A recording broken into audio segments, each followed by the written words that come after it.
I here? Hey, look who's here. It's you.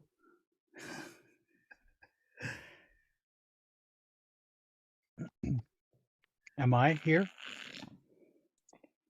Looks like it. Cool. Hey, Us here? Are any water of us bottle. on the Water mortal bottle. plane? You are also here. We're all here.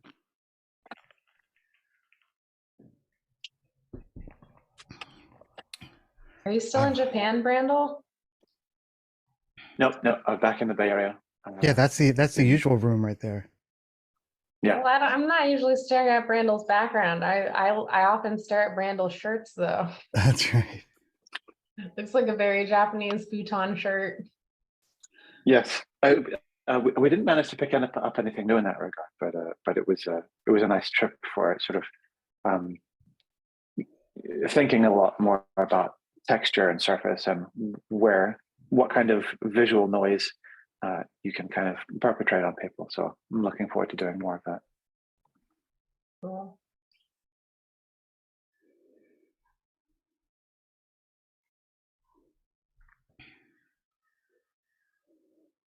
Hey, Camille, I'm doing Monday morning meeting, but it's I over saw. here.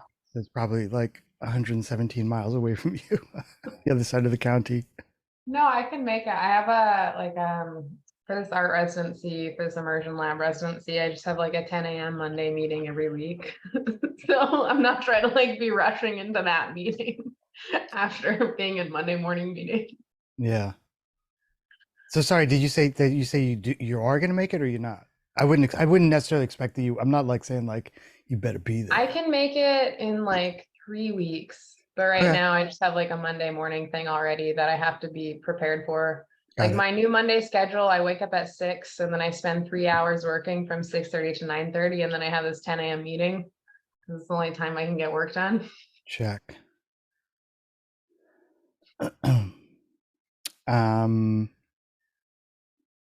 Yeah, it was kind of a whim. It's like it's an adjacent community, but I think they're all, I mean, LA Design and Development Slack. They're cool. And of course they're cool. They're I cool. believe you. So Beth, tell me about this cat. I just saw a peek of the ears. Oh yeah, this is Rocket. He really wants all my attention. And it's my second meeting of the day, and he's tried to be a part of the previous one as well. I just want to say hello, everyone. I'm new here. Julie and I heard about you from, I can't remember, I think one of my friends who's a foresight practitioner. And I bought your deck and I bought all your yummies. Beautiful. And I'm a novelist and a writing teacher. So we actually used your deck last night in my class. Oh, hell yeah. Yeah, I had everyone create a story artifact and we went through the cards. I chose 4 cards just to make it easy for everyone because, it was a Zoom call, and then had them pick a 5th element item from their environment. And people did all kinds of amazing things, integrating into their story, writing little scenes, little moments, including me. And it was really fun to see what people did. And we also inspire people to use this deck. I don't know if you all heard about the Cthulhu cards. That looks like a Dre kind of thing right there. This is incredible. Yeah. Designed to help storytellers, screenplay writers, graphic novelists, fiction writers come up with new ideas. So Google that, Dre, and drop it in the Discord. Yeah, Cthulhu. I'm on it. Such a Dre thing. For some reason, it feels like .com. Sorry. Yeah. Right. Anyway, I just wanted to share that we used your deck last night, and my husband tested out. He's also a writer with his story, and it is. I noticed it really grounds us as storytellers. Putting new, either for the fantasy and science fiction writers, putting new elements into the story, like what I did. And then one of my writers writes contemporary, and it helped her make her story pop. Amazing. So I just love the work that you're doing, and I'm just scratching the surface of it. Just haven't even barely barely broke the spine yet on the books you sent. I'm a little nervous about breaking the spines, but I'm going to have to if I want to dig in. So that's so gratifying. You know what? Like my day's done. I'm gonna go to sleep now. Like I don't need like, thank you so much. So that's beautiful. And that's exactly these are the reasons why, you know, we make this stuff.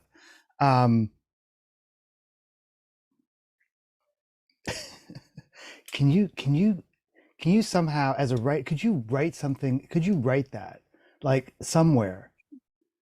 sure. The sentiment, you know, like whether it's like a review on the product or just like something on LinkedIn, whatever. And I'm saying that you know, with a lot of, it's a little bit awkward, but a lot of humility, because I think I think that what you got out of it and your writing group, other people will too, but they need to know about it. Yeah, no, absolutely. I am a writing teacher. That's my main gig, and I love these kinds of tools that spark us, Yeah. that interact, that make our stories come alive. And one of the challenging things writers have is tools to bring their stories alive. And then this is just one more tool in the toolkit that could really probably speak to a whole set of people that you know, that may help them in a way that the other tools I've spoken about may not. So yeah, I was all ready to like write you. I was like, oh, I want to post this in the Discord, and you know, so yeah, I'm spilling over with, and I have like a little cheat sheet I created for the students that I could use to just turn into an article pretty easily. So there's a big thing coming out of this. Plus, I'm going to interview you, right, Julian, for my podcast. Oh, hell's yeah. Did we already talk about that? No, I Okay. didn't. I invited you. I mean, I just felt a bit embarrassed. I was like, oh yeah, right. I'm putting you on the spot. No, of course. This is you know, again, it's like I feel like this is part of the mission or something. Like, Yeah. I mean, my podcast is How to Write the Future, geared to science fiction and fantasy writers, but of course, for doesn't anybody. doesn't sound interesting to me at all. It sounds I mean, yeah, beautiful. Yeah. Anyway, I could go on and on, but I'm glad to be here, and I'm glad I'm finally able to show up and be a part of this amazing community that I understand lots of you are makers and product designers and cool things like that. So we're all over the map. Maybe we should go through like Dre. What are you? Oh, what am I not? I'm like, Dre is a Canadian wizard, I know. Yeah, that's When I right. explain Dre. Yeah. Yeah, hang on. Where am I today? I am somewhere where there's lots of forest. That's where I am. Are you in the teardrop? Or no, it's not a teardrop. And you're It's in not a the teardrop. No, I am in the janky time machine camper van, or not camper van, the my tiny little RV. I'm way up in northeastern Ontario. But classic hermit strategy. yeah, exactly. But yesterday it rained, and I was able to bang off a couple of design fiction entries. I was wondering because like I saw there were two, right? Yeah, there were two of them. I was like, what happened to the daily thing? Now it's like no, what happened is because I missed Wednesday. okay. I just got way too day drunk and lost all my energy, and I just wanted to sit in front of a campfire for the rest of the evening. So I never actually finished what I planned on starting. So I needed to do two to make up for it. But because Substack lets you change the entry date, I was able to post it on a Thursday, or actually write it on a Thursday, but post it on a Wednesday. So janky time machine lets me do things. So Beth, really... I don't know if Beth knows, but Dre does the Design Fiction Daily, which is a Substack. So he writes as well, amongst everything else. Yeah, designfictiondaily.com. But yesterday was interesting because I felt some pressure to put something out, and I just remember that video that I made years ago, that compilation, and I thought, oh, you know what, I'll just post that and write a little blurb, and then little blurb turned into, well, let me write a few little things, and it turned out to be a really good post. I'm like, for like this last minute, you know, I don't have time to do anything, let me just dig in the archive and embellish it a little bit. Turned out to be a really, really great post. So so hooray for for freshening up old, dusting the cobwebs off of old pieces of content. That, and I've been following this LK99 thing, and it's so much fun. It's like better than the aliens hearing. So I had to make that Rolex quantum masterpiece. Camille, what do you do? We're going around.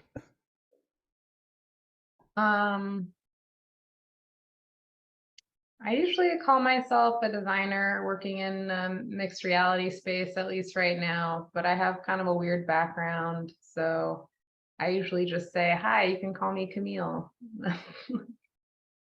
Okay, really, what are you?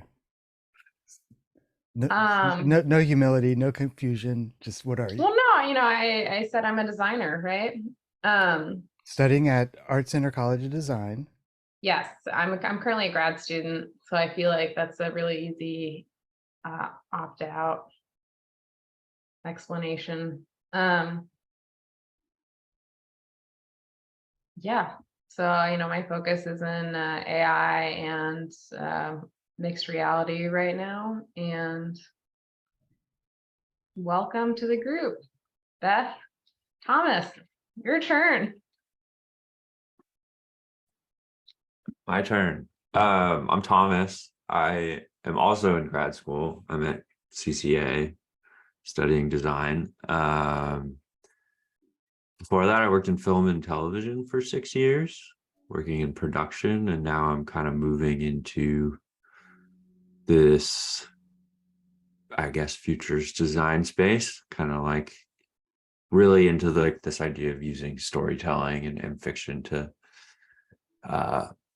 identify like new ways of thinking and like new opportunities and ways to understand research in like a more approachable and interesting and fun way. So that's sort of what I try to do.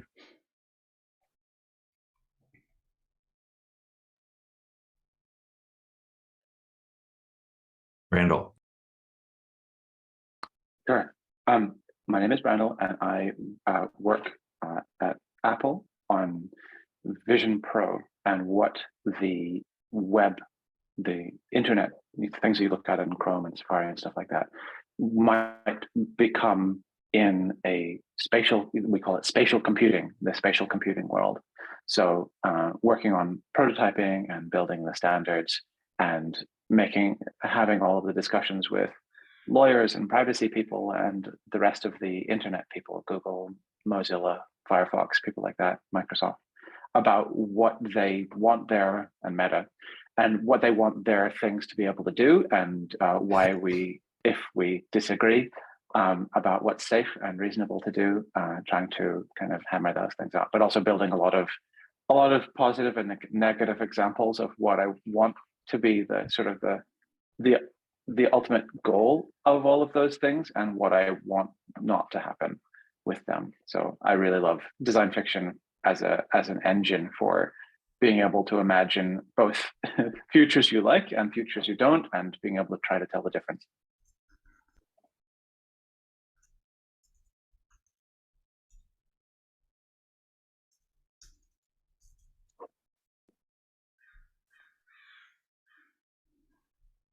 Darren. Hi. I just love how the teacher instinct immediately jumps in. The baton fails to get passed, and Beth is here to Sorry about that. Yeah. Hi, everybody. I'm Darren Wilson. I'm in Toronto. What am I? I'm a platypus. This kind of gets back to the initial conversation I had with Julian a few weeks ago. A lot of people describe themselves as unicorns. They're kind of these mythical creatures that are kind of these perfect blending of these beautiful attributes. And I've started describing myself as a platypus. I'm just a weird collection of like mixed, like bizarre shit. And I don't know how I got here, usually by evolutionary accident, I think. So yeah, I have a poison claw on my hind foot and I electrolocate my prey, and I have a duck bill and I lay eggs and I'm a mammal. So yeah, I've had a unconventional nonlinear career path. I'm trained as a designer. I've worked in graphic design and interaction design for a number of years.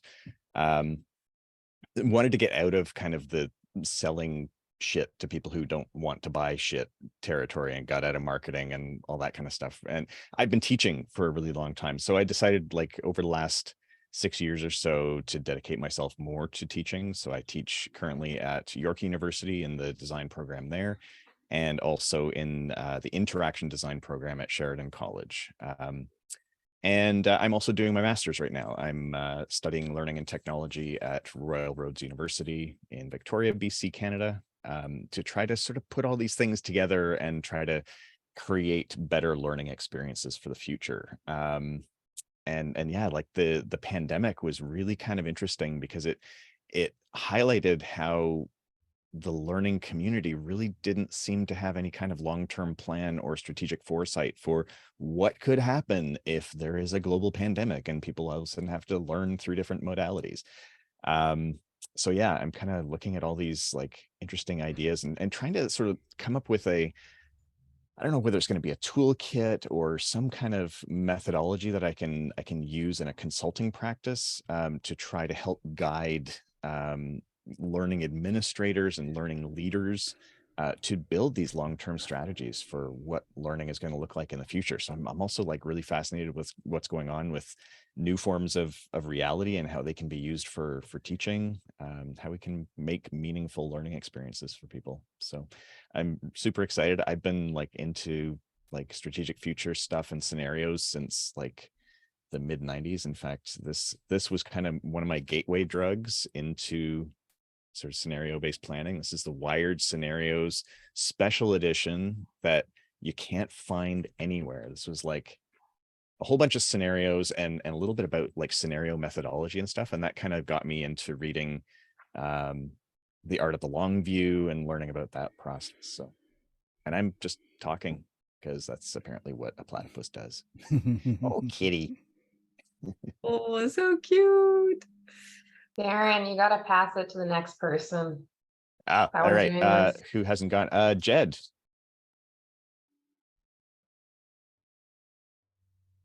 Hello. Sorry, I'm a little in and out here. So we're introducing ourselves. I like the platypus. That's a good one. I was gonna go with I mean, I guess I act like a bit of a sheep herder in here. I've been hanging around here for regularly. Well, I mean, for a long time, but more regularly, let's say the last 6-8 months.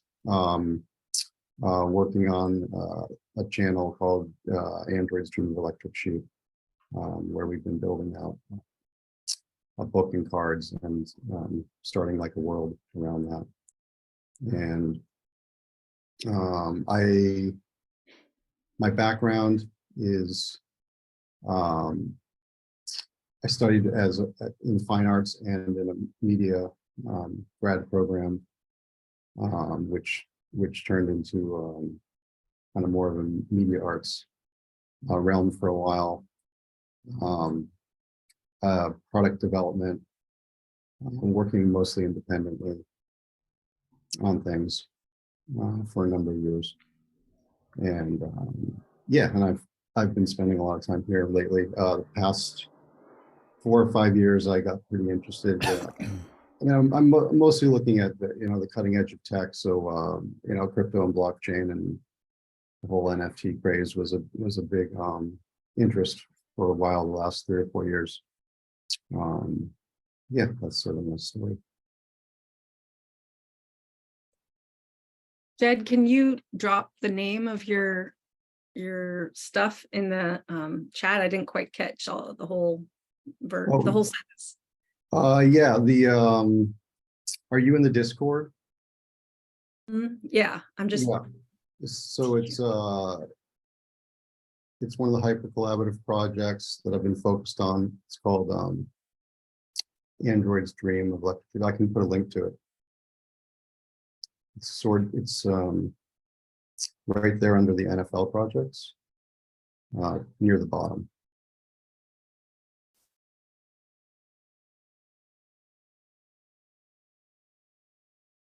Cool, I see it. Okay. Who's this mysterious Zoom user in the chat?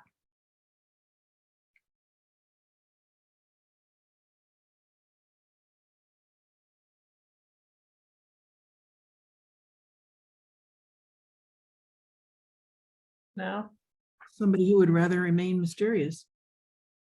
I guess so. Can you ask your question again? Is that me? Yeah, that's you. What's your name? My name is Jacqueline. Hi, Jacqueline. Nice to meet you. Tell us about yourself.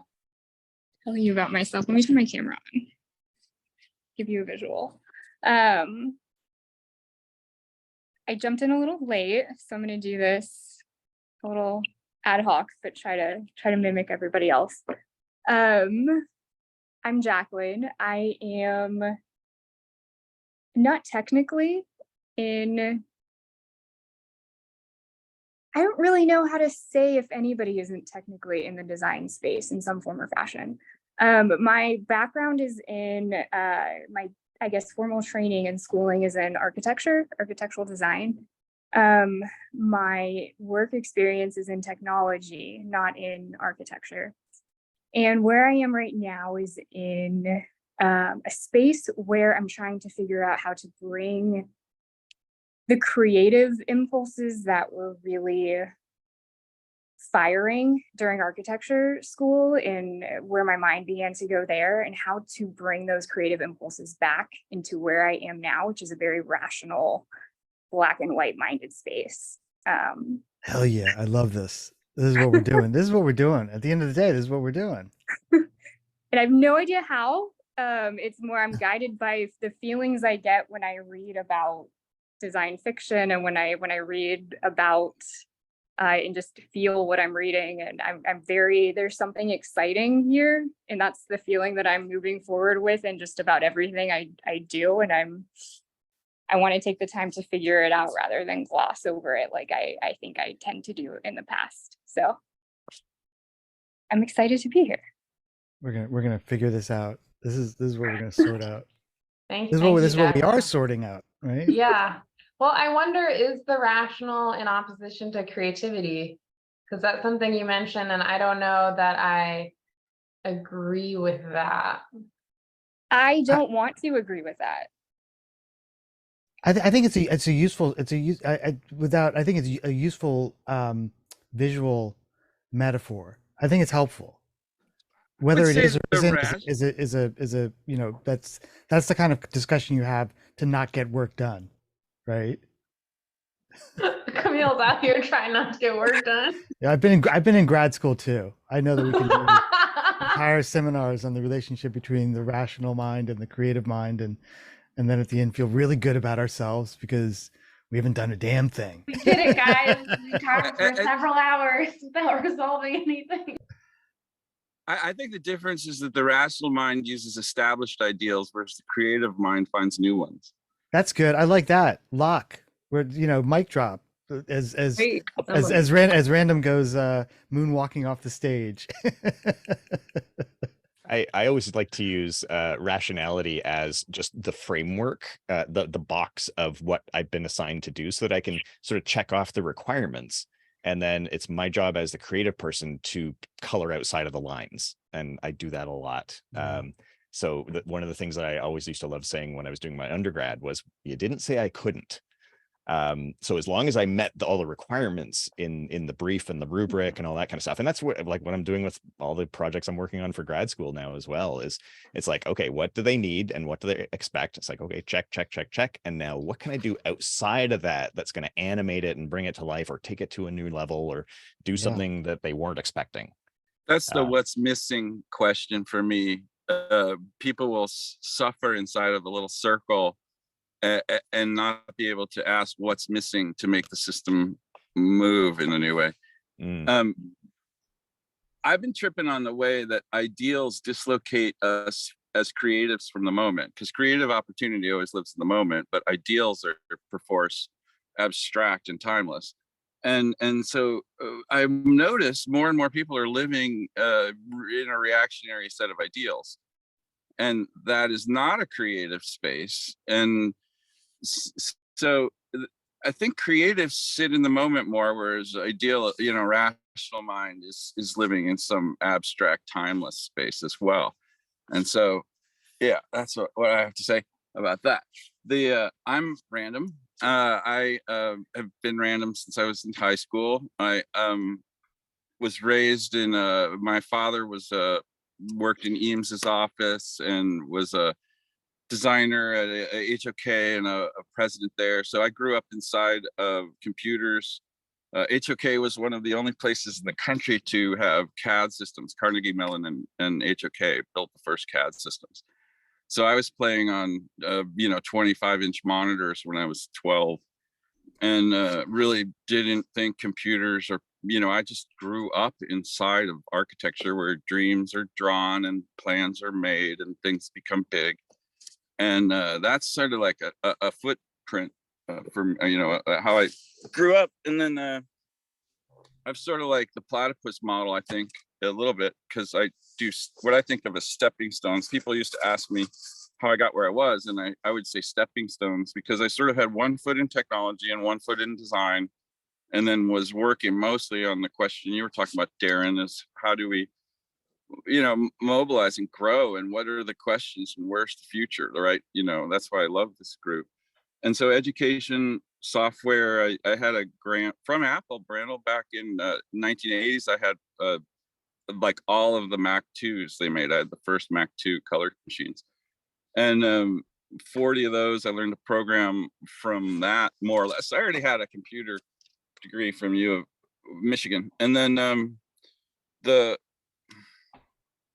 footsteps for me grew from writing real-time software. I met Julian at the Hit Lab when I spun out myself to a design company, and then was interested in virtual environments and started a design company called World Design. We had a bunch of people, built stuff for Fiat and different kind of just research projects in VR. And I realized there wasn't going to happen. I mean, it was $500,000 an eye at that point. And so I just got interested in the real-time aspect. And one of us spun out, we made a little company that did real-time multimedia programming. And that became an educational toolkit for teaching kids and high school students in a creative kind of node-based programming environment. But I think the biggest, coolest part of it was that we made qualitative programming instead of quantitative programming. So people could think associatively, like relatively, rather than the way computers think, which is, really hard ranges and really lots of numbers. So we eliminated all the numbers from the environment. And that led to doing real-time music visuals. I got good enough to do the Rolling Stones world tour with that. So you can sort of picture the invisible stuff around that. And then that grew into doing real-time lip sync and listening to sound and doing digital puppetry and creating a multi-dimensional rig for doing 5-dimensional animation. So I could control the telemetry with, triggered by puppeteers. So I worked with Yoda was my puppeteer, Dave Barkley, a lot of really high-end Hollywood kind of projects. And yeah, he was my puppeteer. I did like 4 or 5 characters you probably know. Space Ghost, Coast to Coast. I did Bugs Bunny was my first with Warner Brothers. So I learned all my animation from the current head of animation at Warner Brothers, Eric Goldberg. I did a bunch of different projects like that. Ended up like, yeah, I could talk all day if anybody wants to. And then I got really sick. I hit a wall after the Hollywood production. Spent 4 years in bed with a fever of 102 to 103 with undiagnosed kind of condition. So I think a little differently because of the fevers. And I'm on a roller coaster daily with an unknown syndrome you've never heard of, even diagnostic doctors haven't heard of. There are like 300 people in the world. You can look it up. It's called Schnitzler syndrome.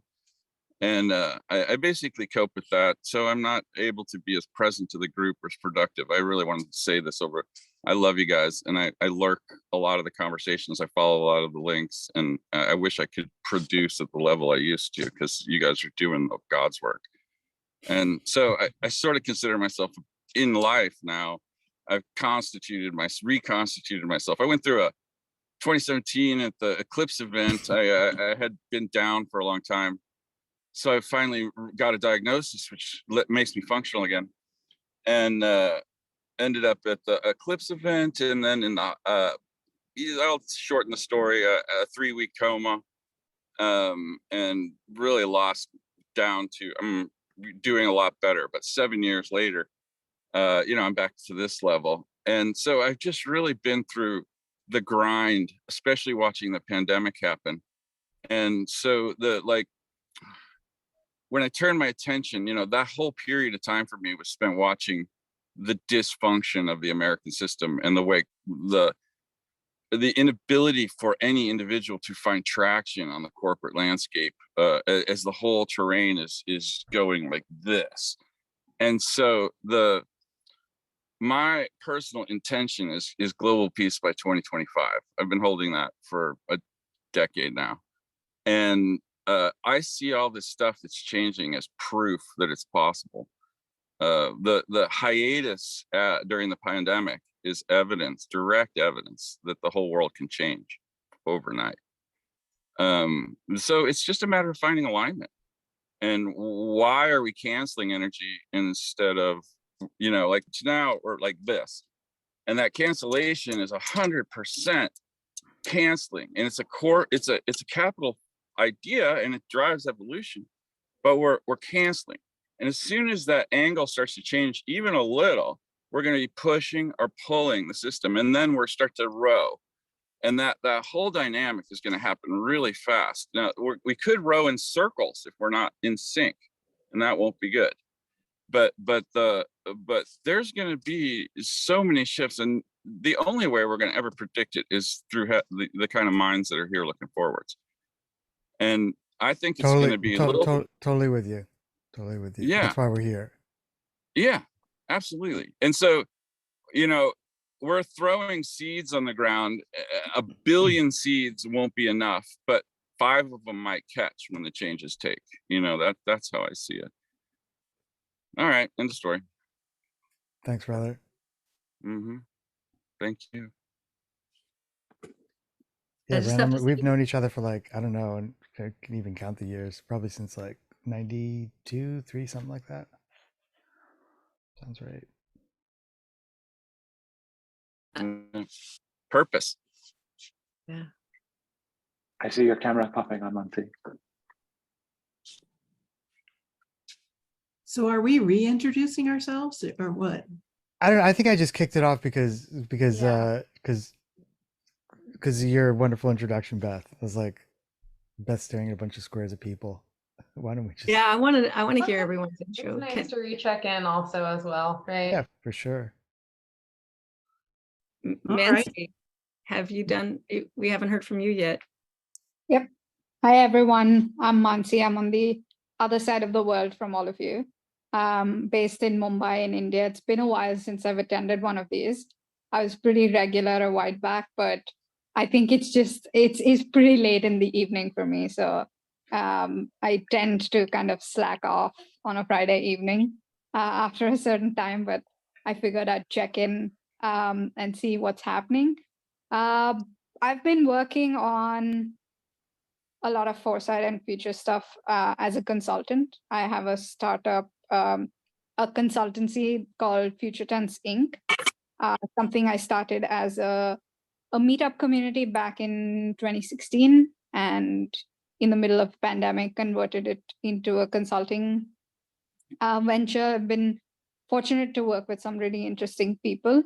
Thing that's been occupying my mind a lot recently is a book that I'm reading. It's called Margin Lands. It's basically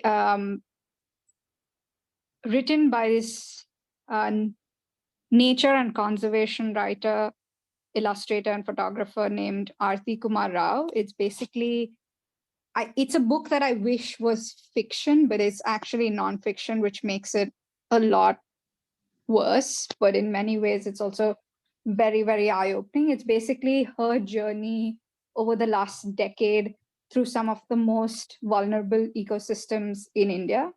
And she's documented that journey through illustrations, photographs, and stories from indigenous communities on the ground and how they are affected by ecological changes and climate events, but also, she's documented a lot of the almost ancient knowledge that they hold, which it's incredible. It's a book I don't think I would have ever picked up. I picked it up on a whim and I absolutely loved it. It is something that I would recommend everybody read because it's an easy to read book. It's almost told in story form, but it's so evocatively written that you can almost imagine yourself there in those landscapes with those communities, feeling what they feel, but also it's written in a way that, when you read a lot of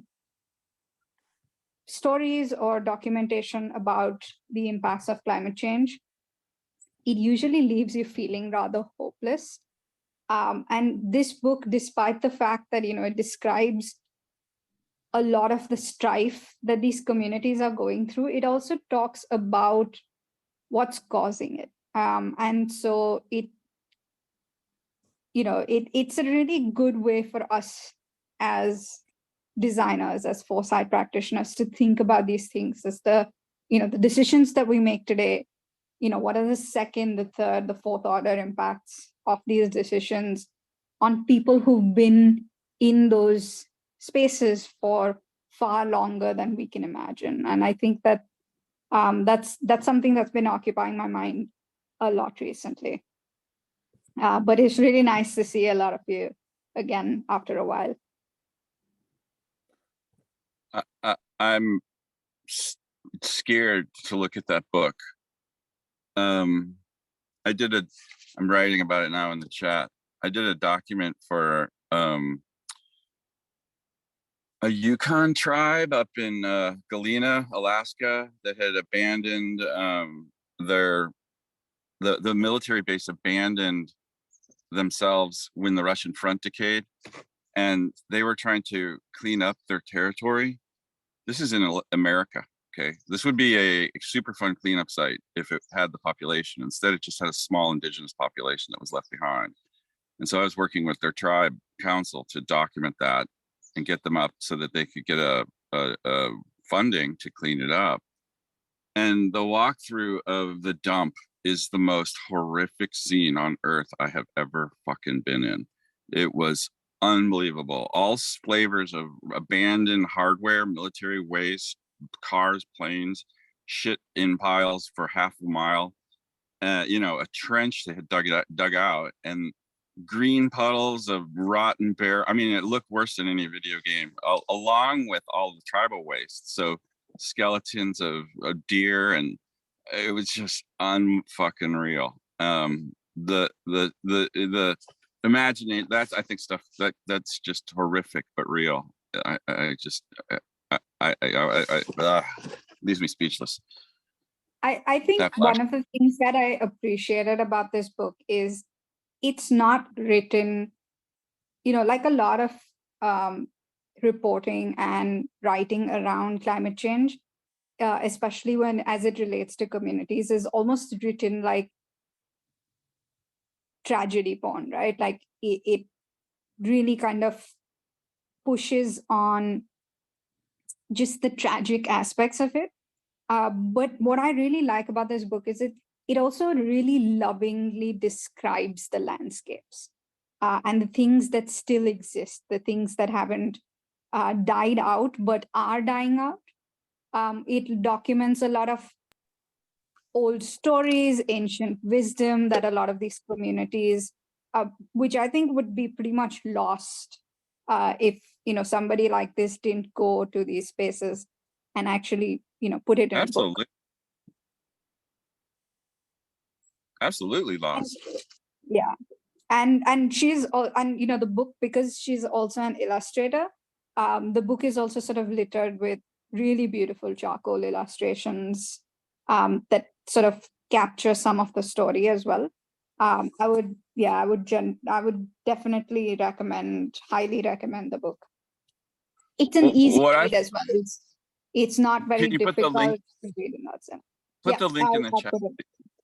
What Yeah. I found interesting in my experience was how the legacy of Western sort of imposed structures was playing through the society there left behind. So they were very, ancient tribal people, Athabascan tribe, thousands of years of warfare with their neighboring tribes, all that kind of history. And the solution when the Americans came in and wanted to own this place was to install a corporation for the tribe that owned the lands, and then to buy the land from that corporation, leaving the tribe with a dual mind, its original tribal structure and this new corporate structure. Where's my hands? And this new corporate structure. And so the corporate structure was the kids, and they're running this, and they're off literally using bulldozers to mine the sacred mountain full of jade because it's money, and that's what corporations do. And that's at odds and causing dissent with the tribal parents over here. They now have a organized way to argue with each other, which is, it's just a new sort of dissonance in an ancient model, right? And then the values of the people, I was disabused of the notion of the noble savage, because they absolutely use everything that they can, anything that they can scrape off and consume and use to survive. That's the only thing that's kept them alive. And so when you give them bulldozers, what are they going to do? And that's why the mountain is getting eaten. And then they've got problems in the territory that they've never had, so the tribe can't cope with it, which is great because they have a new model to go deal with it. But I mean, they had a diesel lake from all the spills. There was in the groundwater. Here's the surface of the ground. Where's my hands? Here's the groundwater, and here's the foot of diesel floating on top of their surface groundwater underneath the ground, going up and down with the, and that was for miles around their the kind of problems that are out there are just, that's where I really think augmented reality, Brandel, brings a depth, is the ability to see the invisible.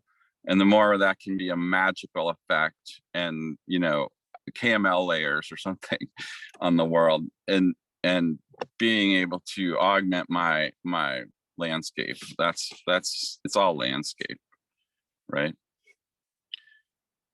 So sorry I talk so much. I feel we're like Darren.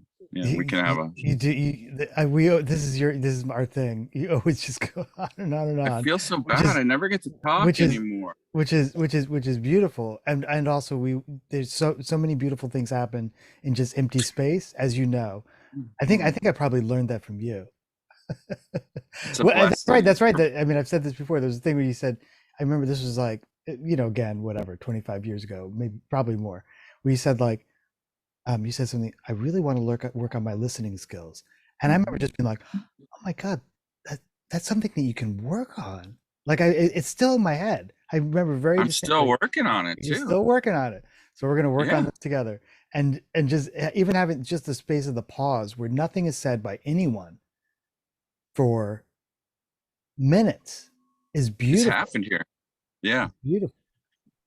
Well, I think. Oh, there he goes again. To mental synchrony. Pause. Breathe. Synchronize. Breathe.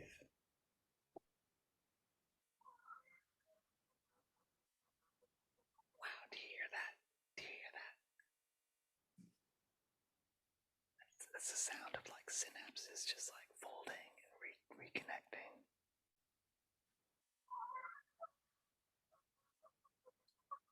Hey, what I miss? Beautiful.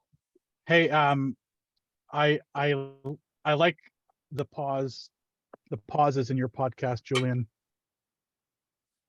I'll kind of wander to bed listening to the dulcet tones of Julian interviewing people, and then there's these like long pauses, and I think to myself, it's like, oh, that's a weird way to end the podcast. and then it starts up again. It's like, oh no, it's not over yet. It was just a pause. I'll work on my pauses. I'll do a little introduction. Please. Before I show my visual, let me explain my avatar. Does anyone recognize who she is? Yeah, from that one thing. Yeah. What's, Thunderbirds. Yeah. Thunderbirds, Lady right? Penelope? say it again. Is it Thunderbirds? It Is it is Lady actually Penelope? Stingray. It's close to Thunderbird, same group of people, British marionette vision or something, and they use the anyway wide angle lens kind of. Anyway, so yeah, it was marionettes, and the Stingray version, rather than being like Thunderbirds, which was up in the air, Stingray is below water, and it was, I guess, some rich family that was doing good all over the world. But anyway, so there were two female characters on that show. One was Marina, who was a deaf, basically mermaid, who was young and sweet and cute and of course never said anything. And so she was the one who was being ogled by the men all the time. Whereas this character's name was Atlanta, and she was the science officer who never got to go away on any of these adventures. She was always left behind, at command base. So even though she was a science officer, she was not the one that was interesting, because she was the intellectual. They all went running after the mute girl who was swimming around, and they could never figure out what she was trying to do. But anyway, so I not that I can specifically relate to Atlanta, but I guess I kind of understand her position. So anyway, you can't find very many of these on YouTube. They're really only clips. I don't know why they don't just put out all of them. They're pretty sexist, but there we go. It was the early to mid 60s. So here's what I actually look like. And today what I'm thinking, my background is anthropology, and I have also done lots of work with emerging tech in Silicon Valley, usually working in skunk works and stealth mode kinds of places. So that means that, why did they care about user experience research? Because really they were doing proof of concept, and they were going to build whatever they wanted to build. But I was still giving them, if this thing exists in the world, guess what, guys? It needs to have certain constraints if it's going to be adopted. So it just gave them a heads up on what might be out there. But this morning, what I'm really thinking about is ways of knowing. So for instance, we know that animals that are cute, facially cute, or have cute behavior patterns, or just have cute bodies or something, or maybe they're tasty, maybe they're particularly nutritious, are privileged as food by many cultures. Sometimes we also have religious constrictions that also participate in how we select what animals are worth saving, which ones do we like. And then, so I'm also thinking about ways of knowing, whose ways of knowing are worth paying attention to. So for instance, I'm thinking there's this hoopla about the new design for the box for Diamond Crystal's kosher salt. Up to this point, it's only been available in commercial kitchens, and now it's being packaged and sold at places like Trader Joe's and Whole Foods. And yeah, one of the things about the package redesign, which is much less industrial looking now that it's in people's homes, is that some of the packaging has Stars of David on them. But a lot of them don't. Most of them don't, but they still have kosher salt because people think that that's a thing. And in fact, I put up a thing on LinkedIn just this morning of somebody's going to start wondering where kosher salt is mined, because they're going to think that it's, inherently a certain kind of salt rather than a certain religious designation or cultural designation, right? So it makes me wonder, well, if we take the word kosher, or well, if we keep kosher because that's a descriptor, yes, exactly, but we take the Star of David off, in other words, the religious connotation, are we in fact denuding it of what made it unique. Exactly, Philip. That's exactly it. So you went out and bought one yourself. Yeah, because it's actually, it actually has fundamental differences. It's hollow on the inside. It's flaky, so it actually gives it a different taste. But anyway, my point is that I wonder, we're privileging certain people's ways of knowing, for instance, indigenous populations. And maybe if we've decided we've heard enough from the Jews, shut up, you've had your 15 minutes. But it makes me wonder, because I'm dialing in here from New Mexico. There are pueblos all over the place around here, and the Indian school for the arts is like within walking distance of my house. And yeah, should we privilege people we haven't heard from in a long time, and maybe even they're losing what ways of knowing they have, maybe because they've even been trampled on a great deal. In fact, I would say anybody we haven't heard from lately has been trampled on a great deal. So it's just something I'm thinking about, whose ways of knowing are important for us to consider when envisioning 2 years from now. It's just a different take from, do we have different people in committees now? Should we elect different kinds of people?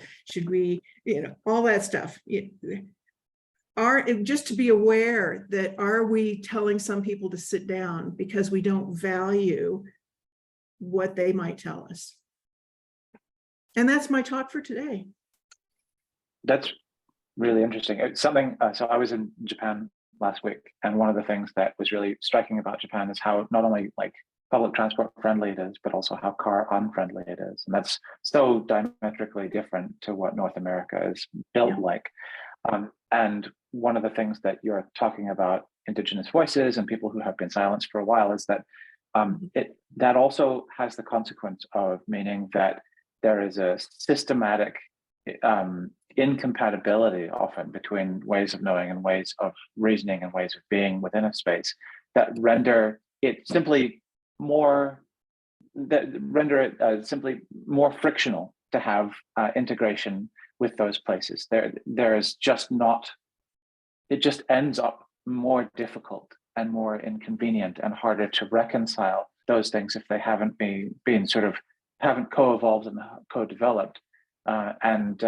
That can seem very organically like it just means, well, we tried to accommodate and include these voices, and it just kind of didn't work. And it also reminds me of the way that in college, everybody is very sort of progressive, but as a lot of people settle down into heteronormative partnerships, and the male person in the relationships happens to make more money, and then everybody sort of falls into those roles. Like the systematic compatibility of all of those components all sort of reinforces itself. And so the kind of necessity to resist, or the desire to resist, needs to be supported by like an incredible sort of resilience to the inconvenience of trying to reintroduce those marginalized kind of perspectives, voices, and people, which a lot of people sort of come to with the best of intentions initially, but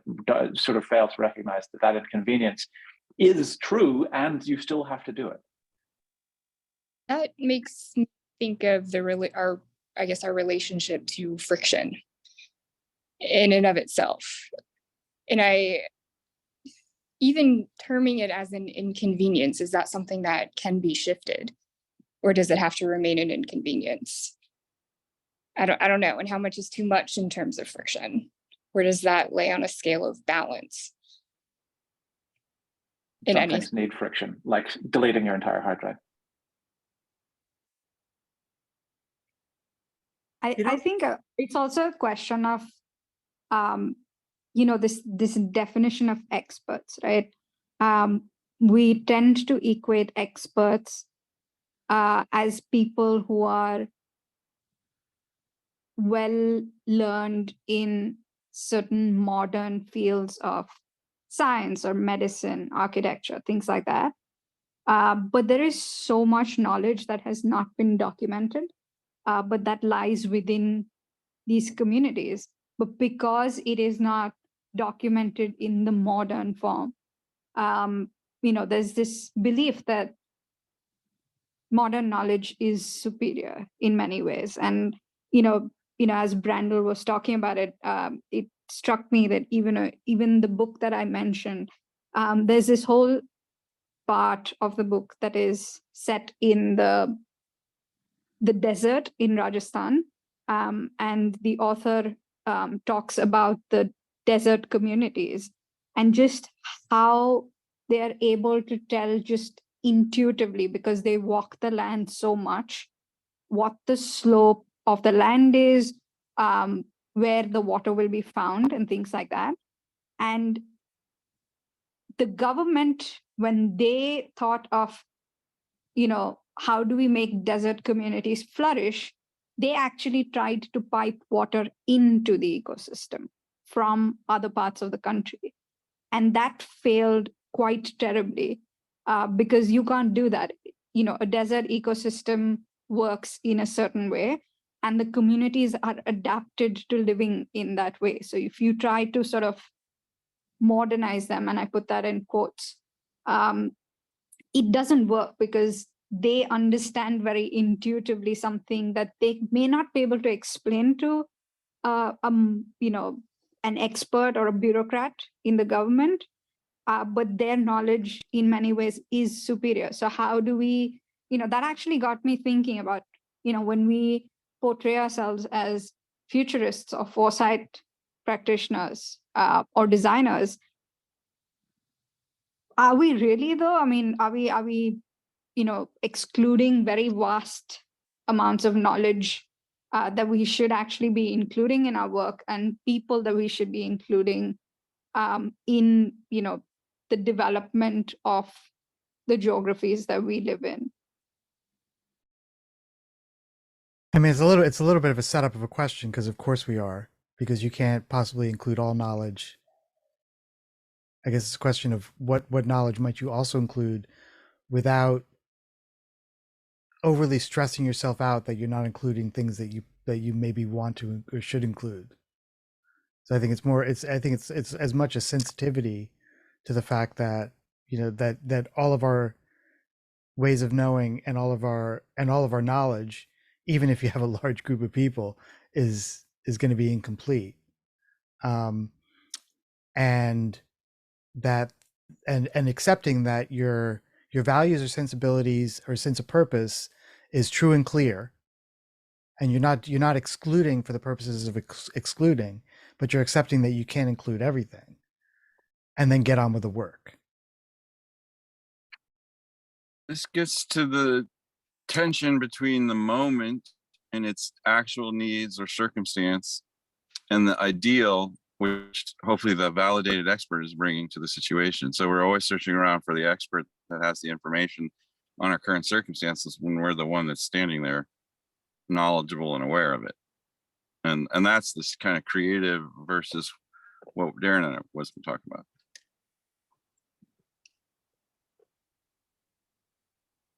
So the silence becomes the moment where the edge can move to the center.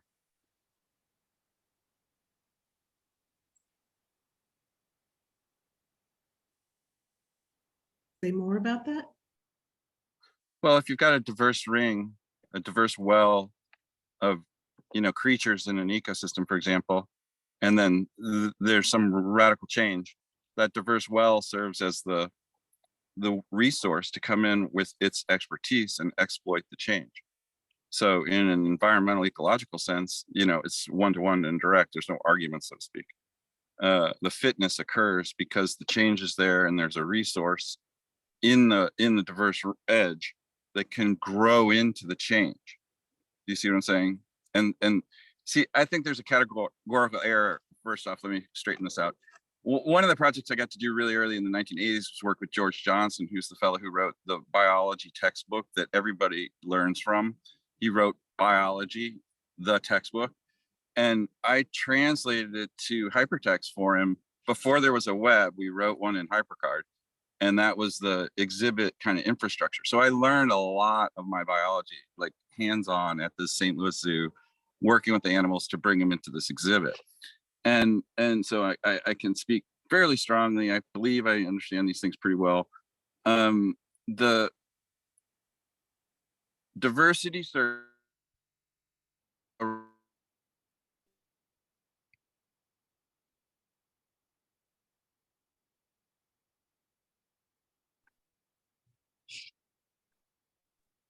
We lost.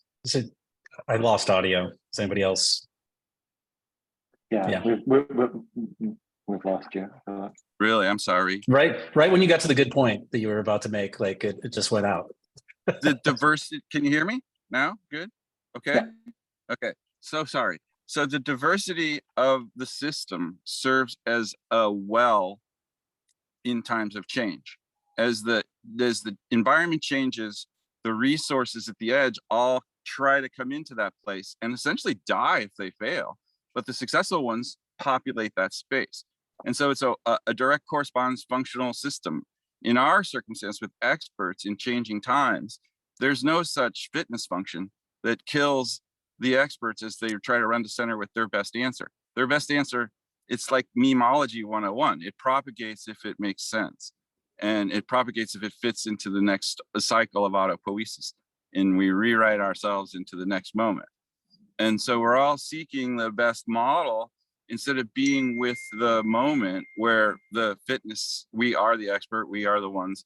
And I think that, like, my fundamental problem, Randall, with you know, the future on my face is that it's a separating feature. I've always felt like a communal environment where we were in a shared projected synthetic environment was stronger than an isolating one where we've got our own, you know, information armor and telemetry. If my telemetry is better than your telemetry, I'm gonna win in the situation. And that's the How much time Darwinian. do you spend alone versus with other people? Like give All us the a time. percentage I'm breakdown. basically a hermit. I'm basically a hermit. Okay, But I so you want to spend the say majority of your time alone, but you're still afraid of this future isolating you further. no, I'm just aware of the isolating forces of society. I spend my time alone because I'm, you know, basically don't have cultural roots to friends, you know? Okay. Yeah, I mean, I don't consider it I don't consider it a special thing. I think everybody's pretty alone. Yeah, exactly. And that's why I think a spatial computing future makes sense. Because I would rather have a synthetic space in which I can have the potential to interact with someone spatially, even if they're not physically there because they can't be, right? I'm sorry, you misunderstand. I agree with you 100% there. I'm talking about a surrounding environment where we're in together, and a shared environment that we're responding to together creates a more tightly coupled whole system between all the lobes in the space. Now, there's no argument that if we're in a synthetic environment this way, that we can have some synchrony and some prana will go over the wire. But I'm just saying socially, synthetic environments to me are more interesting as a shared experience in the same room than a shared experience in different rooms. Yeah, no, I'm totally on board with that. Although actually, so one of the things that I picked up after being in Japan and being interested in what seemed to be so very different about it is a book, The Digital Enclosure, The History of Virtual Reality in Japan. And one of the things that they talk a lot about is the social change that sort of was facilitated by the advent of the Walkman, and that, to your point, Camille, the necessity to kind of be able to put up boundaries and barriers in a context where people are sort of cheek to jowl and coming to terms with living with each other. You know, like Clay Sharkey talks a lot about gin carts as a collective kind of sort of numbing capacity for the traumatic experience of adapting to industrial sort of urbanness. And the Walkman is surely a less, you know, toxic variation on the gin cart. But yeah, so like, you know, people need to have ways of carving out space for themselves. I think that, you know, collective and shared existence can be, we can come up with sort of fully digital mediation of like co-present spaces. And one of the things I've been thinking about recently is like, if you have, as I do at Apple, like quite a lot of people wearing Apple headphones around all of the time, what might you be able to do with that as a consequence of it? And so far, people have less than you would expect, just in terms of things like FaceTime and things like that. But having other sort of softer ways of electing to be sort of connected to people is something that I think is going to have to be necessary. But I also agree, like projection is fascinating, and the ability for people to be in by default rather than filtered out is a really compelling thing. That I'm going to buy some LED curtains and various things to be able to play with that, as well as the projector stuff. So I think both, but I also think that like what constitutes a shared space can also be sort of fully digitally mediated, as long as you're infrastructurally committed to maintaining that consistency. So I think there's a lot of routes to it, and I'm looking forward to playing with it. Me too. And I have to say, being where I am through what I've been, FaceTime is a godsend. And that adjacency of space, is short-lived. And, I appreciate being able to come and do this, for example. But one of the biggest problems that's impacted our planet is moving atoms around too much and disrupting ecological adjacencies.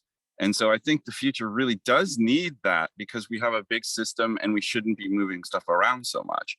I'm not, that's a different thing though than the ability to dislocate. Like the thing I experience is my family is there. I have a nice talk to my mom.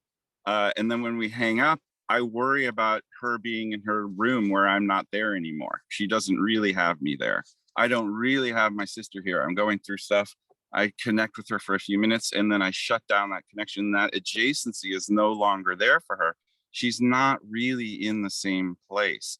And that synthetic sense of we know what's going on over there isn't really valid. It's only the A side of what we know in social media to have a B side. And so it puts a lot of pressure on that pipeline as it opens up. And I would fear that it would only serve the corporate necessities of getting work done rather than the human necessities of, hierarchies that are lower. I think there's something really interesting here with like the ecological lens in general. I think we over-index on like the environmental aspect of ecology, and like if we think about like diversity in the environment, without technology, your success is really how much energy can you get from the sun one way or another. Like either are you getting it from because of plants? Are you eating the plants? Are you eating the things that eats the plants? It's like it all comes back to like there's this one energy source, and that ultimately dictates everything. When we started to like introduce very transformational technologies like oil, the people who had access to that and were able to use that became like more successful than the people who weren't, and the areas that were more like that benefited more from it became more successful. So like you're talking about, you're dislocated from your family, that's because of jet fuel. And so like a lot of these like social things, they all come back to having like one really big like sun-like technology that like changes everything. Now you've got more than one energy source in the ecology that's driving things. I think computing is another one. So the places that are like more amenable to computing and were able to take that up became much more successful. I think for the diversity part, it's well, what happens when that fades out? Like I think the steampunk is what happens if there had never been oil, but the solar punk is like what happens when there isn't oil anymore. And then you find the diversity, like the cities that predated oil are suddenly in a better shape than the cities that post-dated oil, because they're smaller, they're denser, you're better able to have public transport and things in them. The places that were made after oil sprawl a lot. It's like not cost effective to have public transit there. And so I think like oil is the easy one to think about, but you can think about what happens if technology progresses in a certain way, or if computer chips went away. And in some of those scenarios, the diversity that you get in those like indigenous populations that were like not able to benefit from either of those technological revolutions, the ways that they have of living and the ways they have of being suddenly become advantageous again. And so I think like that's like one of the angles of like why there isn't this diversity. It's not necessarily excluding voices out of like xenophobia or like tribalism. It's the people who are in a position to decide are already like, they've already picked a side, like they're already on team oil or team microchip.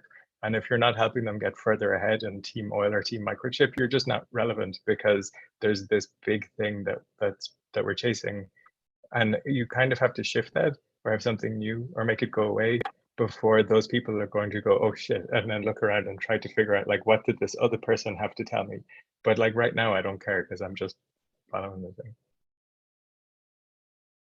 That's sort of the relevance between the ideals, which are operating in an abstraction, and the way. I didn't get to finish the thought because it just stumbled myself, but I think there's a thing I think of as the Darwinian error, which is in our society, fitness is seen as strength. So if my argument is stronger than yours and able to idealize better about what to do in the moment, we'll do that. Whereas real fitness in the Darwinian sense is fitness like gears. It's how well do I fit into this environment and strengthen its function. And so if you think of ideas like that, how do ideas reinforce other ideas, and how do we get a stronger fit of ideas? And all of a sudden, some huge Western part collapses and falls away, and we need to get in there and make that work. Culturally, a diverse well of ideas is going to be able to come in and fit together and provide a better framework, just like an organism would come out of the margins. Like did you guys hear about the Siberian worm that thawed out after 40,000 years and was alive? Hey, Random, That sounds like a great link for you to post in the Discord office hours, but let's move on to project updates. Okay. I'm gonna cut it off because I do want to do project updates before it gets too late. Love it. Chris. Yeah. Employee manual. Yeah. So for the employee manual, thanks everybody for posting all of the great resources. Julian, did you buy that manual with the CD-ROM and the tear sheets for reprimanding people? No, I didn't. I found it in one of the little free library boxes on the dog walk. But I did. I was like, that'll be it. I was like, no, I gotta take this thing. I'm gonna regret not hauling it back. And it was a haul because I just have a little musette bag as I'm walking the dog. So I got this giant. That's hilarious. 101 hit jobs to get someone off your team. Exactly. That's really cool. For the sake of just maybe like 30 seconds, what the project is. Yeah, so it's basically thinking about the future of work through a archetype of an employee manual or handbook. And so what would be the employee handbook of like 30 years from now and we're still trying to decide, is it near future laboratories itself or some other type of corporation or organization? But it would be like, what are the people, policies, code of conduct, tools, processes? What types of things would you have to agree to join this company? And probably, something like a binder with a bunch of paper that's been like marked up. And of course, with a CD-ROM or a floppy disk slot in the binder itself that now has like a tape over it that says, go to this intranet site, essentially. But it could result in things like swag or what I've been calling a non-Euclidean intranet site, where it just doesn't make any sense in the way that it you have to agree to things to get further into it. But yeah, so where we're at right now with this is created a brief doc. I was going to repost the and by the way, the welcome kit is a great thing. Like, what are the tools or things that are part of the culture, right? That you want people to be part of.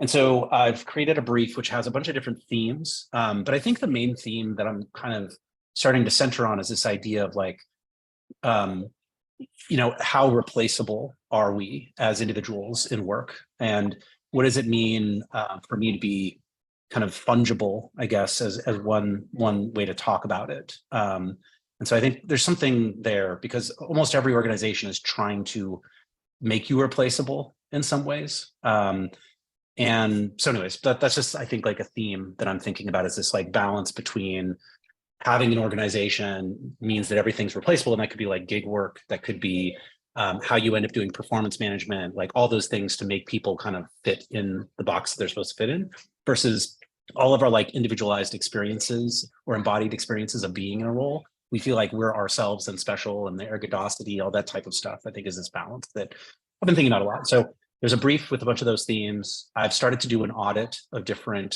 employee manuals that I found to see kind of what are the different sections. And so the ones that I've looked at so far, like Val is a very well-known one. I looked at Disney had one in like the 1950s.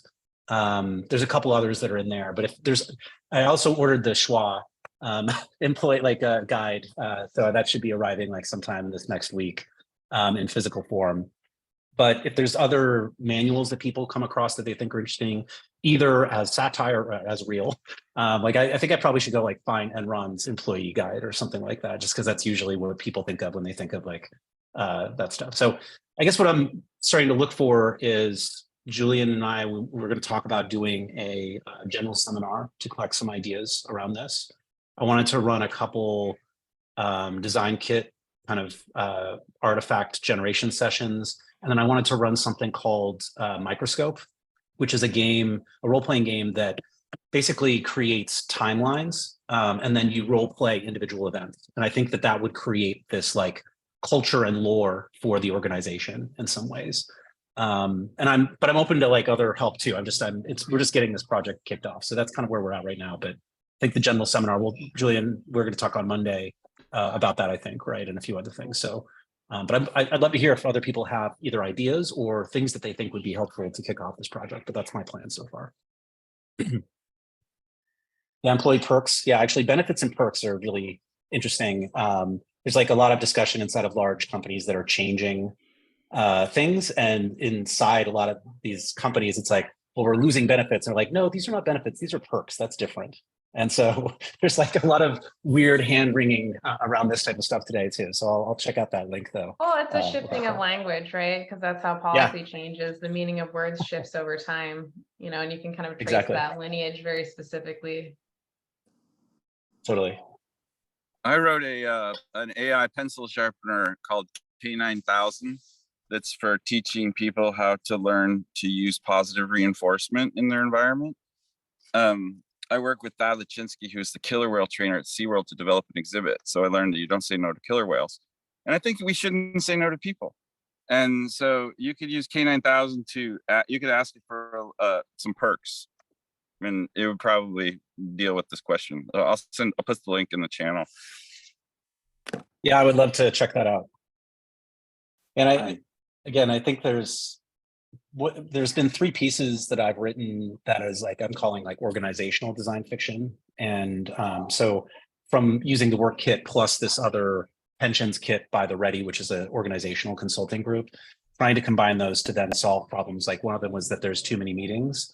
And so the design fiction was actually a Google Doc, an internal Google Doc about a press release where Shopify was going to basically, everybody has Neuralink at that point. And so there's a new program that they're going to load into everybody's Neuralink, which makes you feel bad if you go to a meeting that you shouldn't be at, basically. And so like, I think that also leads to some of these discussions about like, what would it mean to actually change policy around meetings? So rather than just like trying to cancel all meetings, which is what Shopify did at the beginning of 2023, or just like have better agendas or something like that. But like, what if we only allowed one-on-one meetings? And so what would be like the game of telephone that would start to happen based on that? Or what if we only allowed whole team meetings and everything else had to be asynchronous, right? Or what if we only allowed asynchronous documents and recordings and stuff like that? So I want to get into that realm of kind of like, not just the design fictions of like artifacts and archetypes, but artifacts themselves, but more like what are some weirder or more interesting ways that we should put policy and process inside these organizations too? So. And I think the overall, what do we want to do? So the overall purpose is the work imagining into a different kind of, I guess, relationship between amongst what does work look like in the future is the thing, and then creating the artifact is a way to That's right. kind of sense into what that might be. And so for me, the interesting part about it is to imagine the other kinds of kind of interconnects between I don't know, like what does it look like in terms of your relationship to the activity, even more like what is a job? What does that even mean? Is there no job? Is it more like a like a hyper collaborative connect of desire, ambition, will, grit, determination, and what is the context and when it's happening, which is maybe even more interesting, which is can you create a indirectly infer what the world is like, what is going on in the world by the nature of the things that are described in the employee manual. So it becomes like this, 2 steps removed, description of the world. It's not talking about the world. It's talking about this particular, like, very important part of the activity. And so what are the names of the roles? Is there like, well, and agricultural one of the lead, things, is there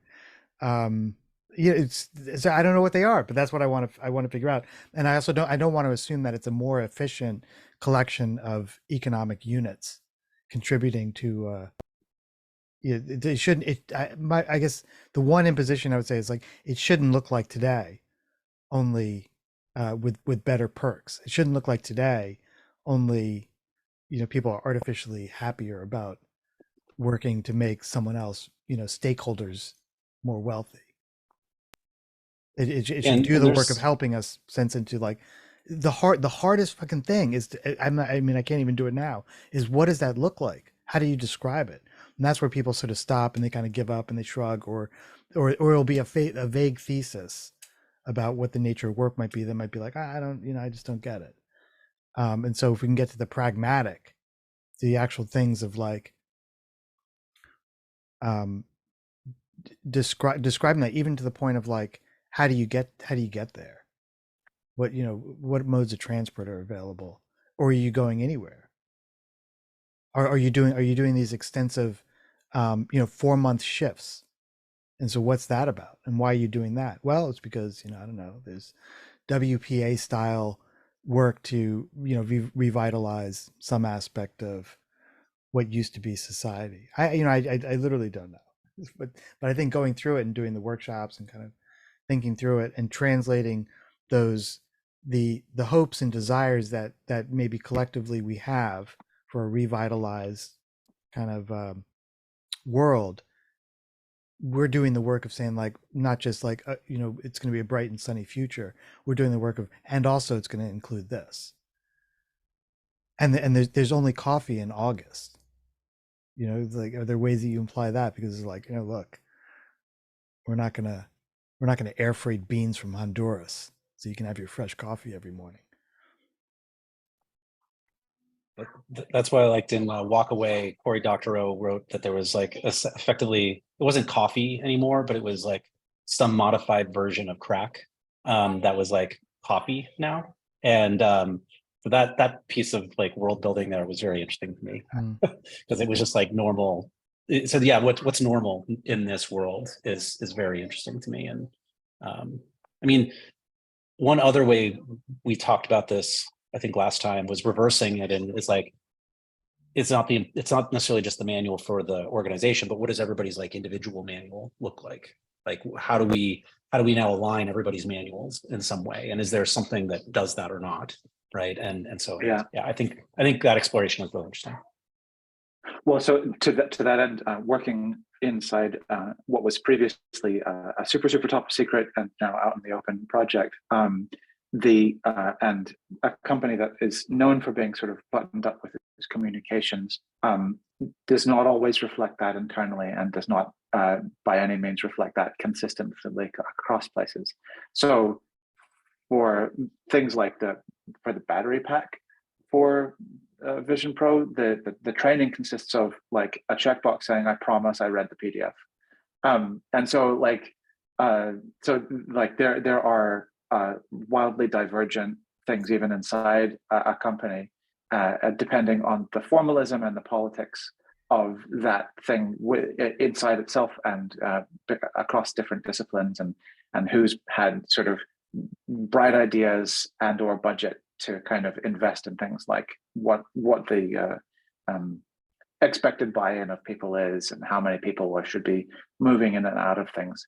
But and because the other part of it as well is like there are parts, because Apple is fresh and fancy, but there are also people who I work with on a day-to-day basis who were hired to work on and build HyperCard, and so they know everything, and the only way to find out those things is to pin them down and ask them, because it's so deep that everybody throws their hands up and just be like, there is no documenting this, you just have to talk to Eric. So yeah, and there are a lot of really interesting and rich tools to pull from in order to be able to kind of flesh out the totality of an employee handbook and the environment that you're imagining. I love hypercards. And then,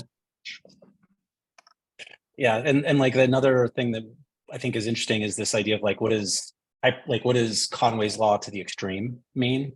Like, because if we believe that you're shipping your org chart, like it means that maybe you should just be constantly reorging as you come up with new ideas, or maybe there's like the exact opposite of that, where there's like siloing, like the way that say like the iPhone was put together, there were like 3 or 4 different teams that didn't know what the other ones were doing. And so what does that type of structure actually do for, I guess if you're very worried about things like industrial espionage, right, then you would want to keep this type of like separation of concern. So I think the org itself and the way that the org is actually done, because like holacracy is a great example of where people have tried to use like more self-organizing and self-governing type of mechanisms, but it's almost been that every single time an organization goes to holacracy, it eventually goes back to a regular hierarchy.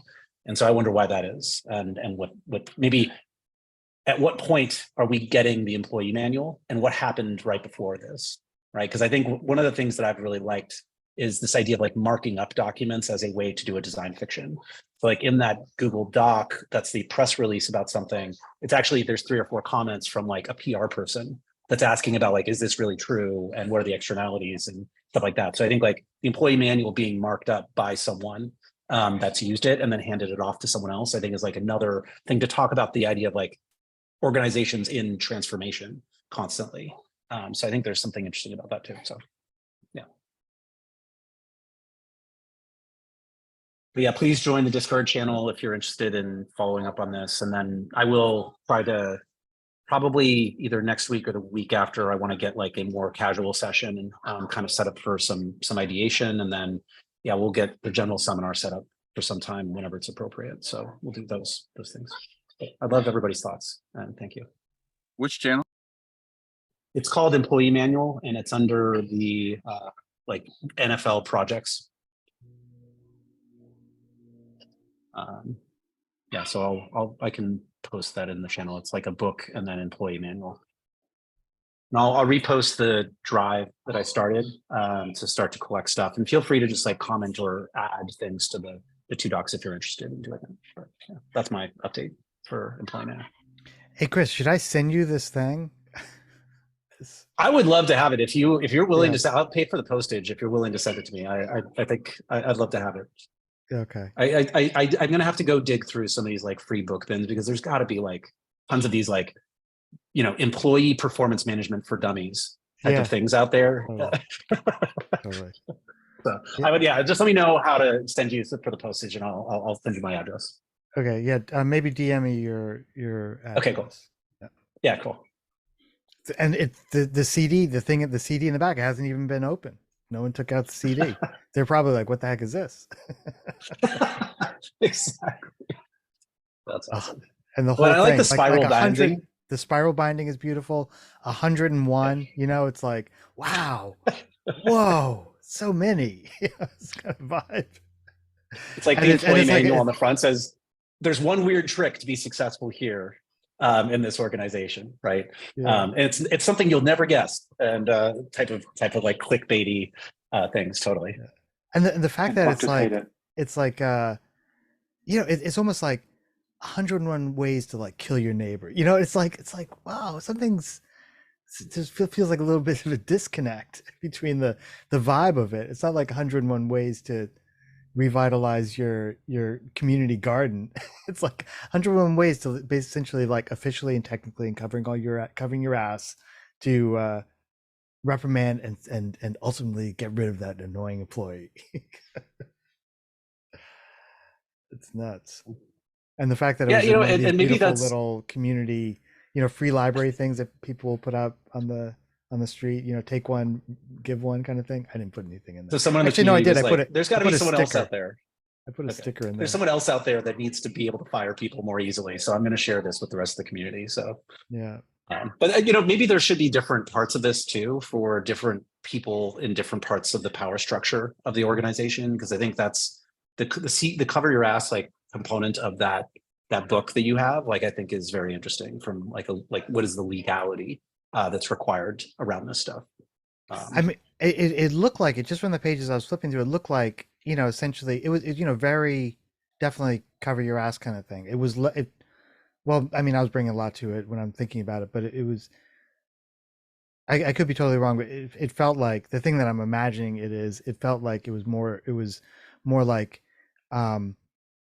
here are the procedures you must go through, as opposed to, it wasn't kind of like, something where it sounded like the ultimate goal was to rehabilitate and to help the person figure out how they can do their job better, or need to more effective communication, or whatever, stop farting in meetings, whatever it is. It was just kind of like, yeah, we'll get you, we'll close this deal for you, but you just got to go through these few steps. Makes me think of pre-firing. How do you pre-fire somebody before it gets too late? Before it even begins. Yeah, I think there's got to be a whole section about kind of the personality test type of things that are there, and how does that either set your team or automatically fire you based on like these. We do not hire these personality types here, and so if you take this test, we'll ship you this like thank you gift certificate, but you're not going to be working here type of thing. It's a writer I follow who suggested screening people by having them tell you a story. Sometimes it happens in interviews, but if you actually have them like write out a story, apparently you can analyze that. Sorry, go ahead. What is the setting? Like, are we in a Gattaca kind of world, or where are you placing this book? Don't know what yet. kind of? Yeah, we don't. Well, Okay. I mean, I would say, preempting Chris, who might have a different idea. It's got to be it can't be Gattaca. It's got to be someplace that we're aspiring to create an imaginary for it, so that people can be like, Please. okay, show them a path. And I'm not saying that has to be perfect. It's not like ideal, like, oh my God, everyone is happy, healthy, and wise. It's got to be fraught as the world is. But if we're just showing people, the end of the, like, THX 1138, like, this is where science fiction fucks up.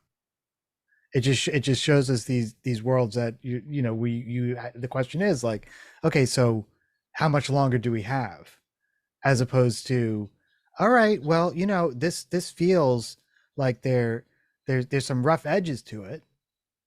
It feels like people actually have to work. There's always going to be like automation saving everything. So and what do we say about automation?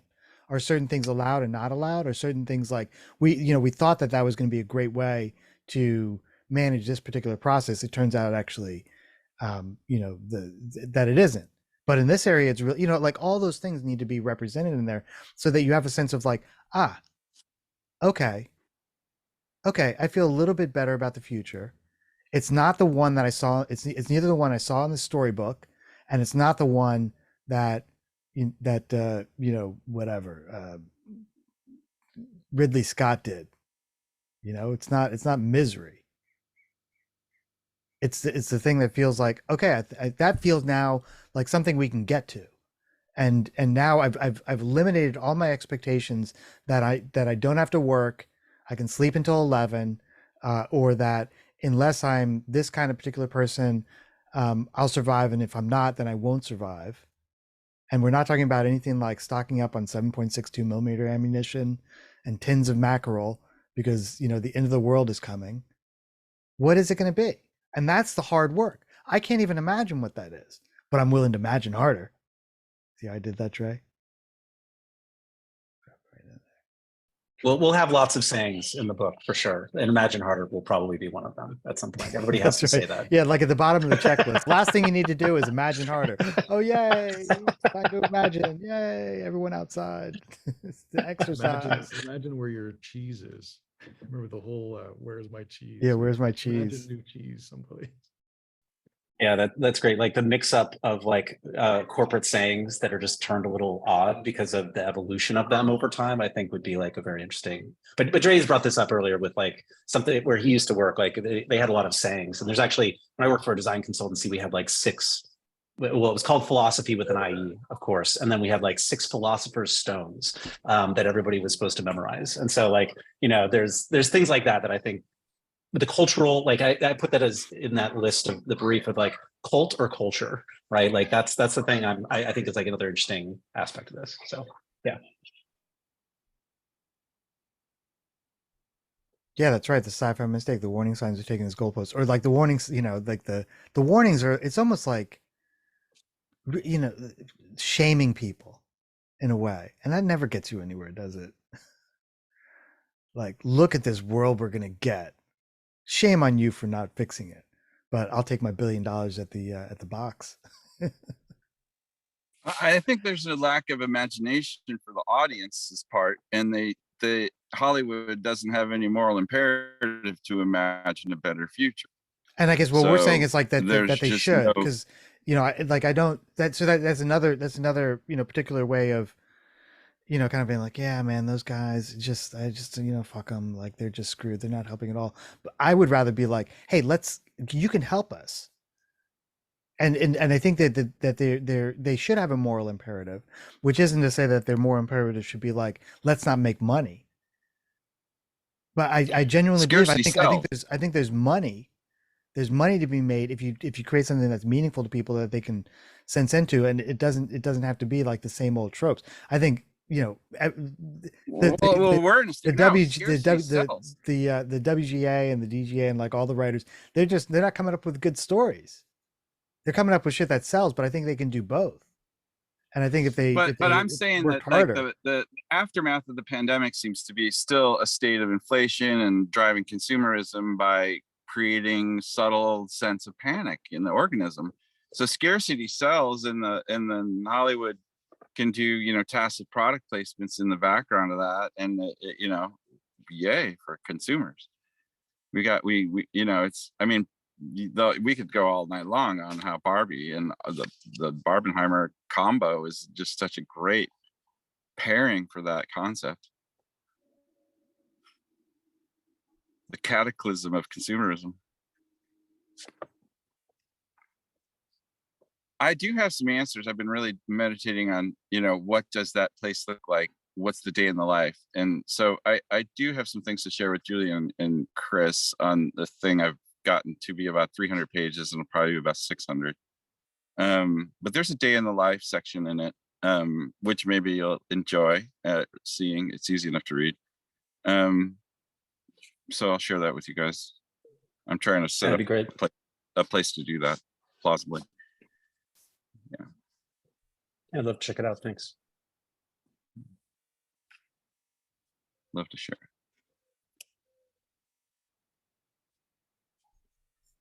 Do you think chickens are part of the future?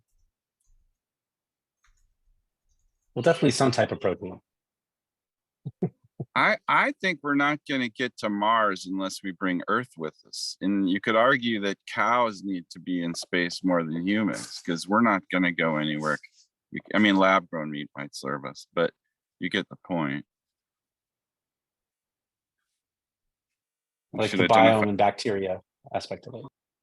Yeah, I remember some sci-fi where they had like emerald green cockroaches that lived on the space station that were sort of eating all of the marginal detritus that the astronauts cast off. Things like that. They could flutter around, they could eat everything, they were pretty enough. Geckos, maybe, to eat the roaches. It's a fly in the there wasn't no lady who swallowed a spider. or fly. They don't know who wrote that song.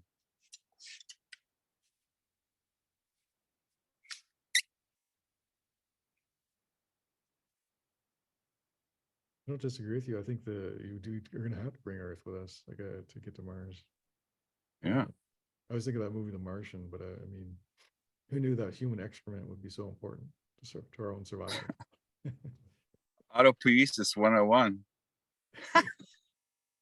Autopoiesis. Do you guys know what autopoetics is? It's this idea of self-writing your boundary. So it's the sort of fundamental fractal across all orders. You know, if you have to rewrite yourself in the next cycle, autopoetics, then you know, how do you do that? So autopoetics is pretty funny. I tripped on that during this dissertation. So I'm like all over the place with that. Yeah, that was pretty cool.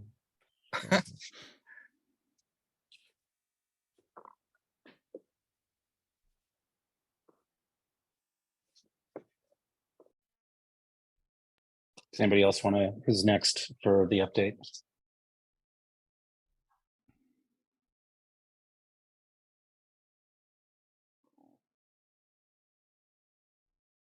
Jed. Yeah. All right, I was fluttering around there. Julian, quick question on that. Did that approval happen?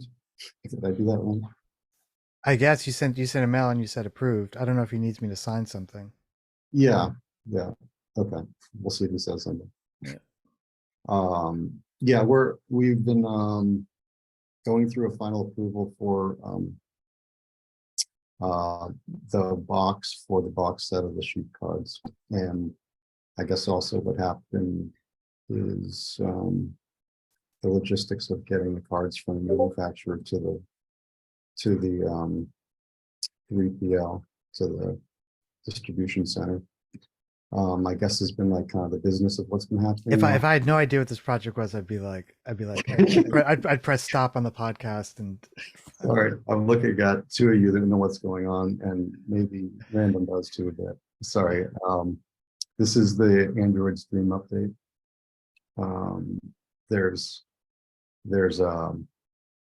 There's the book and the accompanying trading cards or collecting cards that go with them.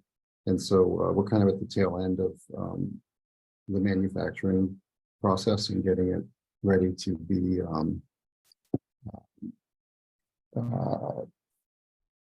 given to the world, I guess, through the Near Future Laboratory platform. And yeah, we're kind of on the logistics part of that. I guess you could say that you know, we're at the point where the project's pretty much ready to go. And then some accompanying information that hasn't been sorted out that we've kind of been thinking through is sort of a landing web page for androidsdream.ai is what it is. And there's sort of a link to get to that via the cards, which have the QR code. And so that's been on top of mind the past week or so of what that might mean. And what information would be on that page that would, accompany both the books and the cards and anything else that might come along next. So I guess, yeah, that's sort of where it's at. One thing that I was thinking about that we've kind of talked around that I haven't even really, like, Dre and Julian, we haven't discussed this yet. We kind of left off in a conversation last week about what might show up at this URL and, where that QR code would go. So I've spent some time thinking about that. I haven't reviewed anything yet, but I sort of did a little sketch. And also it was using ChatGPT in a way that I hadn't done before. I don't write code, but I kind of wanted to use it to just sort of think through an idea and see how that would come out. And so basically I just sort of asked it to sort of, write some code and some animation about the idea of a sheep registry. And I can share a screen just to show it for a second. I don't know how, or are we keeping this really short and we need to move on? Because I don't need to get into this right now. I think you're. I think you're the last one, and then I'm probably gonna have to drop here by 11. All right. Yeah, this will just take a minute. I'm disabled. Let me enable screen sharing. There you go. Yeah. Let's see. I'll just. It's very simple, but is that page? Can you see that? Yeah. Yeah. So. Nice. So yeah. So there's like a little. I don't know if you can see it well enough, but I'm just gonna type in the name. So this would be kind of like, just a sketch of like, welcome to an electric sheep registry. So that in theory, the card would kind of send you here the QR code, and then you can type in, Augie or something. Right now, it's just going to cycle to another sheep. And here's kind of what some of the other ones might look like on there. And then I kind of asked it to sort of do a slight animation of let's make an electric sheep breathe kind of thing. So it's sort of pulsating a little bit and it flickers a little bit. And again, it was kind of just thinking through ideas of what it might be, but also just describing this simply in GPT and having it kind of spit out the code and messing with it a little bit and then making a little, web page for, a link to view it. So anyways, that's where that's at as part of the process. I think that's all I got really. Cool. That's cool. Do you have information that you would expect to try to accompany the sheep registry with, Yeah. So one thing that Julian came up with a bit ago was a way of how might people, if they get these cards in their hand, or these sheep for that matter, how could they personalize them with a name or something? So that's sort of where this just came from, was a way of possibly doing that. The other information that I think that we have already without thinking about what else might be is there is sort of the collecting mechanic of the flock of sheep of the whole group, and still thinking about like how that might be presented, but maybe Brandel, you're a good one to chat with that about at some point. But basically there's a bunch of data that sort of creates the call it the collecting mechanic, which is sort of like traits, and all that information is on the back of the cards, but it also is sort of an organized system that lives in a Google Doc, and it could be like pretty straightforward to just be like, this sheep has a rarity score of within the group, or there's a range of sort of attributes that they all have, and so I think that might be an interesting thing to bring to the surface for people to understand. It's kind of more collecting, and I mean, all those thoughts kind of come from the world of collections of, say, NFT projects where there's sort of rarity schemes and stuff, but it's not really as involved as that. But there's a lot of ways that people kind of present that information and kind of portals to do that. But I was kind of thinking through just something that might be much more simple, or maybe it just kind of gives you a text line, or gives you access to seeing the relationships between them all. I have a lot of visuals, but it hasn't been like formalized in some kind of manner that maybe you'd see a URL or something, or maybe print it. But it's kind of all there. Cool. Yeah, and then the cards themselves have all the writing that Julian did, which is all, it's like a short paragraph that's quite descriptive, and I think tells quite a bit to begin with about these worlds, this future world of the sheep. So but yeah, that's sort of where it's at. Yeah, as far as other information. That's Oh, everything. I just had a little promo concept for you. How hard would it be to dress up a big dog like a sheep? Which? A big dog? The Boston Dynamics. Oh yeah, like a yeah. Yeah, you could do, Boston has some pretty good looking for creatures now these days. Yeah, just rent one for a promo, you know. Oh, We could make that would be fun. I found a good random. I was just looking through some notes, and there was something that you wrote a while back at the beginning that I don't know. It was good. It was a good couple paragraphs with some of the early stuff. I love hearing that. Yeah, I meant I'll bring it. I'll put it back into the Android channel. And reread what you wrote. or expand on it. I'm happy. That's great. Yeah. Cool. Well, yeah, no, that's really interesting as an application in the sense of being applied to it. And yeah, I have some experience with making web pages, so I can help with how to not just like the coding, which I can probably do, but also to come up with like the design of how those things kind of fit together.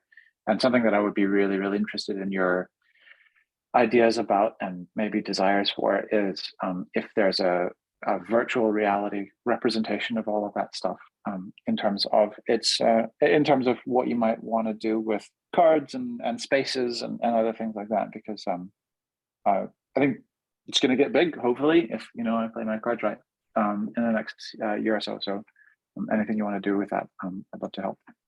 Yeah, send some links in reference to some cards and 3D and information and stuff like that for what you might look to for the technical kind of basis, but also some of the design inspiration and stuff like that as well. I'd love to run alongside that. That sounds great. Yeah, I'd love to run alongside that and learn Brandel. I got to make VR spaces for Microsoft's first online VR chat. And I miss being able to make those kind of shared common spaces. How would you see these things in a virtual environment yourself? Like, what's the vision in how does that path even look these days? How do you build that? You build it with WebXR using WebGL. So the libraries like 3JS. Where I'll put links to like that library, some examples, and some of my specific examples of what I've done with it in order to be able to kind of make sense of all of those things. I'd read it. Cool.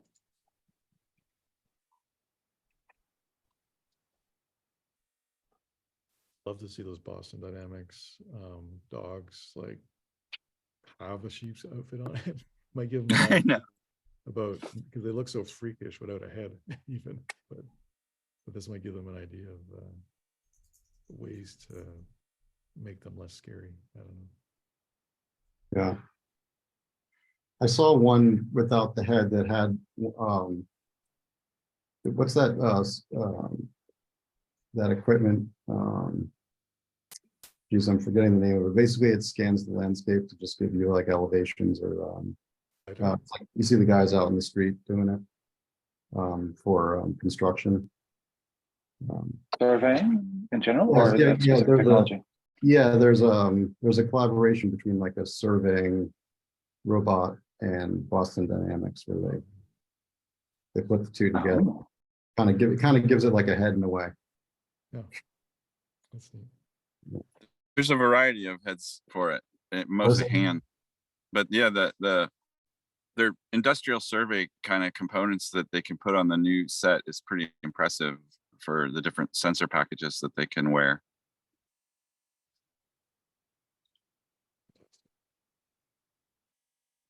Yeah.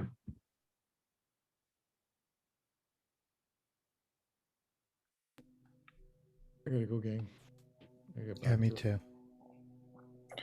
Love to see you all. Yeah. I've been away for a bit. I'm sorry to be a bit away so long. But nice to drop in and hear about this stuff. Oh, yeah, Cool. thanks for talking about that. Peace on earth. Take care, you guys. Take care. See ya. See you later. Good.